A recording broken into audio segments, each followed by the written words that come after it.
of an American serviceman that was killed in action. And also tonight, the massive real Russia collusion story. It is expanding minute by minute. The Hill's John Solomon out with an explosive report today. The lawyer for the FBI informant who says Russian officials funneled money to the Clinton Foundation, well, is saying her client was silenced by the Obama Justice Department. They knew all along. The lawyer, along with John Solomon, Sarah Carter, will all join us tonight. Also, finally tonight, the Senate Judiciary Committee, they are opening an investigation into the kickbacks, the racketeering, the bribery, the money laundering, the extortion that we told you about last night, all to secure the Uranium One deal. We'll cover all the details in tonight's breaking news opening monologue. Now tonight, for the hour, we're going to give you news and information no one else in this media, the liberal media, dares to cover, and it involves your national security. The evidence is now becoming more clear every single day. Now, we're going to get to all of this in just a minute, but first, in one of the most despicable, disgusting displays of politicizing a tragedy that we have ever seen is now happening. Now, we recently have watched as Democrats, they politicize every tragedy, whether it's the Vegas shooting or the hurricane damage in Florida, Texas, Puerto Rico.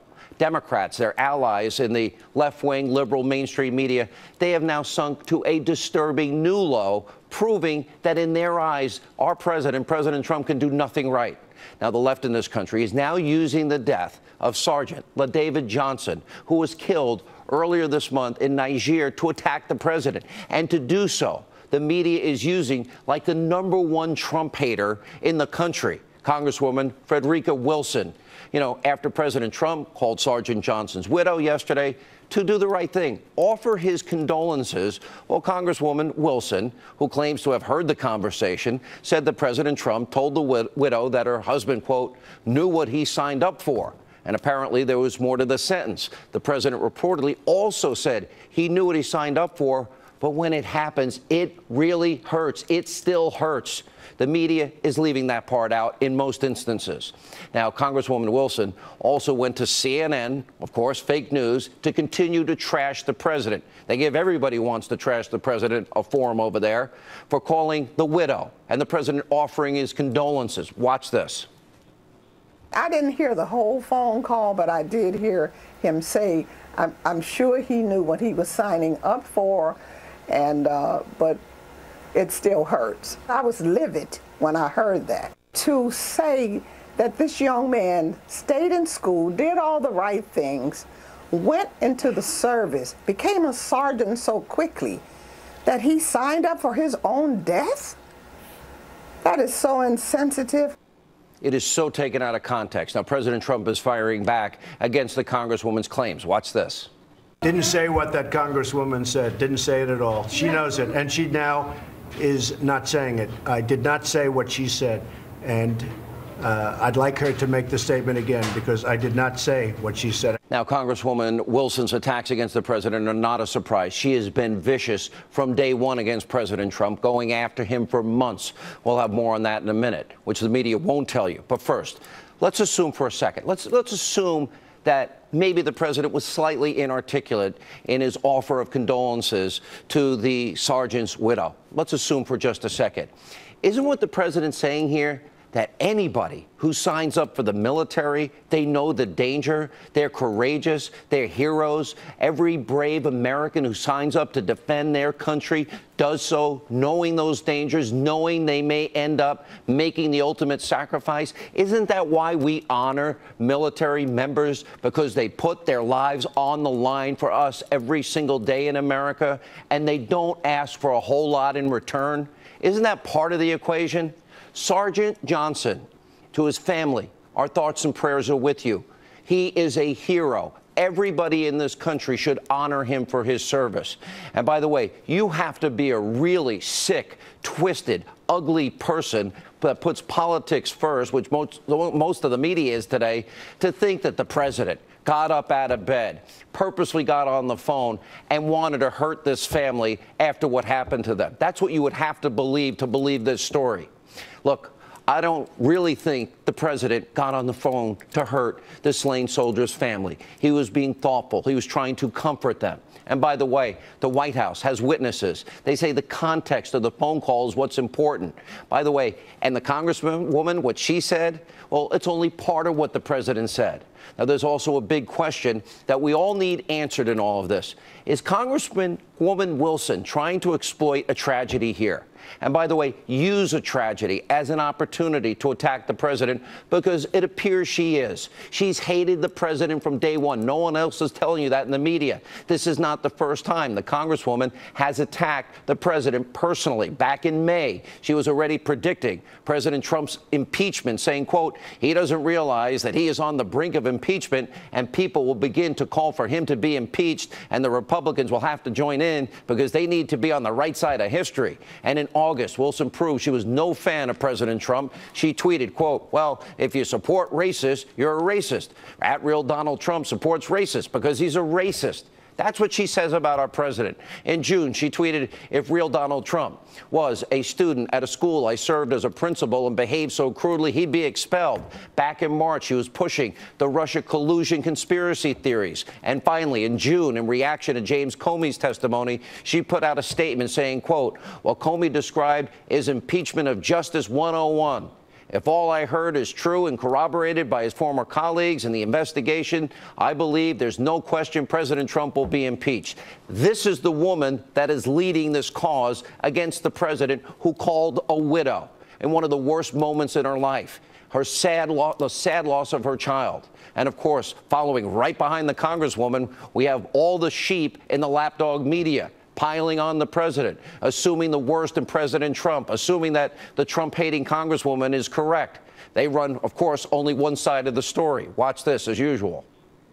Just put this into a long list of strange, bizarre interactions that the president has on a daily basis. I mean, we could find 10 or 11 or 12 yesterday of public record. We're talking about how he's incompetent, but how about insensitive? Yeah, I don't think he has any compassion in him. You know? He really don't. He has no empathy. President Trump is now embroiled in a new controversy about what he said to the widow of Sergeant LaDavid Johnson, one of 4 soldiers killed in that ambush in Niger. Every one of them are phony hypocrites. You know why? Where was the media outrage when it was revealed that then President Obama, he didn't even call one of his own generals, now President Trump's chief of staff, General Kelly, when his own son was killed in Afghanistan in 2010. Did you hear anything from any of those people in the media back then? I tend to doubt it.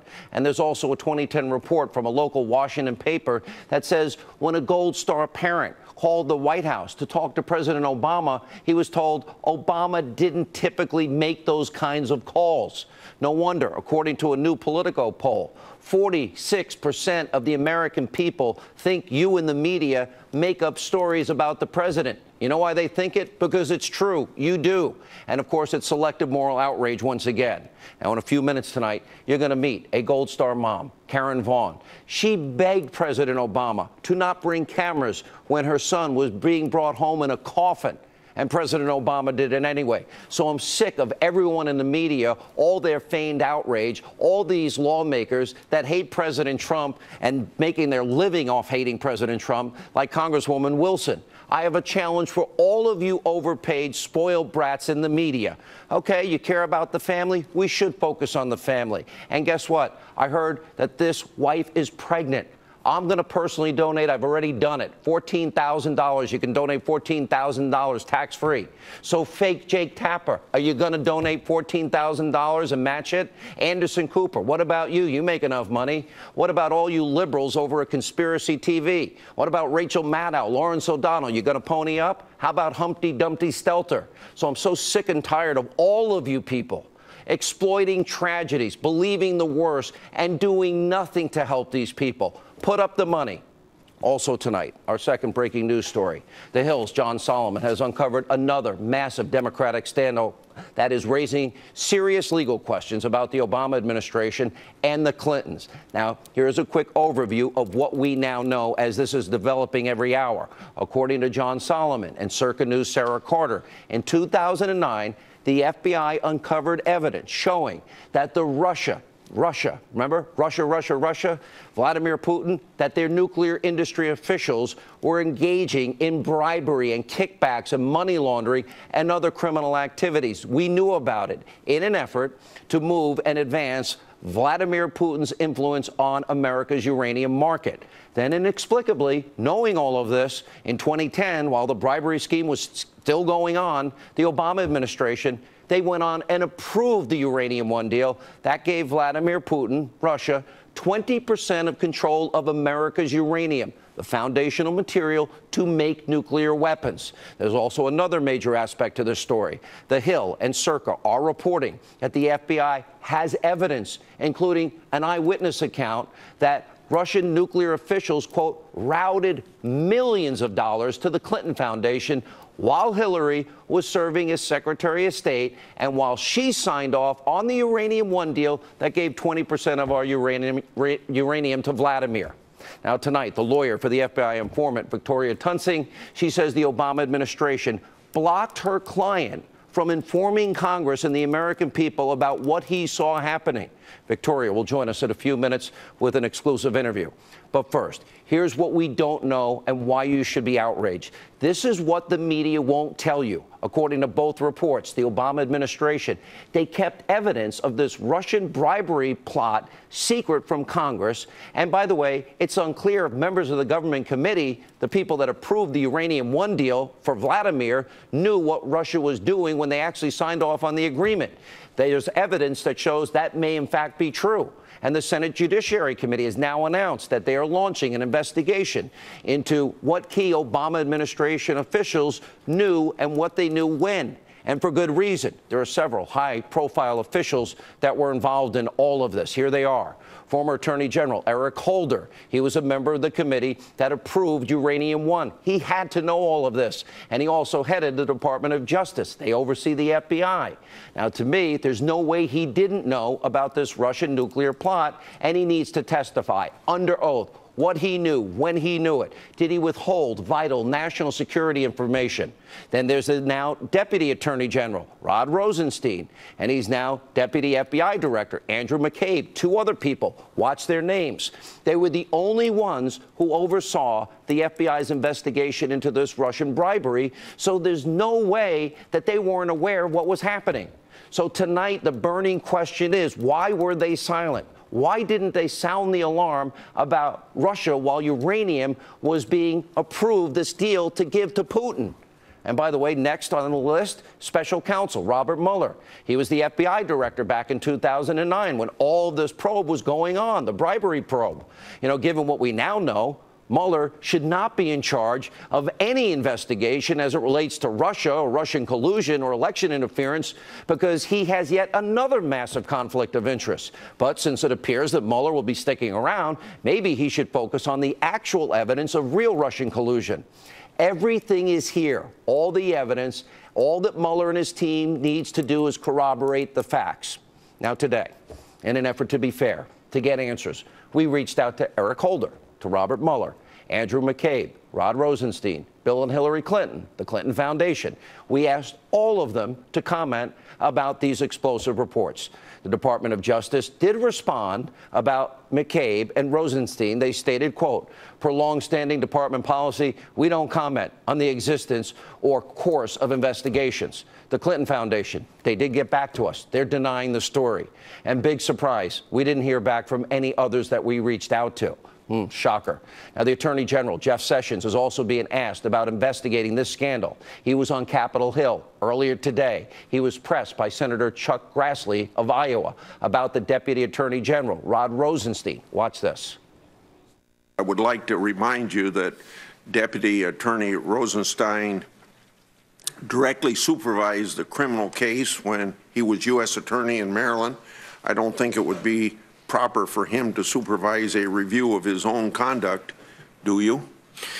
It would be his decision. He's a man of integrity and ability. If he feels that he has a inability to proceed with any investigation, it would be his responsibility to make that determination and should consult, as I told you I would, and as I have done with the senior ethics people at the department. I'm sorry, this is shocking that the Attorney General is refusing to flat out say Rod Rosenstein needs to recuse himself if the DOJ opens an investigation into this Russia bribery scandal. Sessions was also asked about having the FBI having evidence that Russians kicked back money to the Clinton Foundation. He refused to comment on that publicly. Now, we've been saying this for months. If the Attorney General believes in equal justice under the law, he needs to investigate the Clintons because there's overwhelming, incontrovertible criminal evidence against them.